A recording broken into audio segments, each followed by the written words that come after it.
बवासीर खूनी बादी मौके वाली का इलाज बता दें। मेरे मोहतरम भाइयों, किसी किस्म की भी बवासीर हो, खाने को 32 बार चबाओ, खाने को 32 बार चबाओ। और जैसे मैंने आपको बताया है, मट्टी के बर्तन में पकाओ, सरसों के तेल में पकाओ, चीनी की जगह गुड़ लो, पत्थर वाला नमक लो। मेरे मोहतरम भाइयों, जिसको तजाबियत होगी ना, जिसको तजाबियत होगी उसको बवासीर लाजमी होनी है। तजाबियत ना होने दो, तजाबियत ना होने दो। और उसकी बेहतरीन दवाई है ये जो आपके मुंह का सलाइवा है। मेरे मोहतरम भाइयों, कभी आपने देखा है जानवरों को अगर जख्म हो जाए तो वो क्या करते हैं?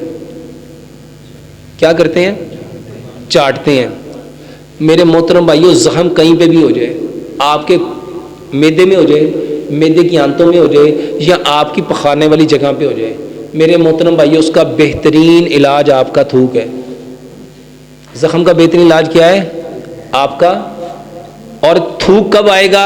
जब आप खाने को ज़्यादा से ज़्यादा चबाएंगे, जब आप खाने को ज़्यादा से।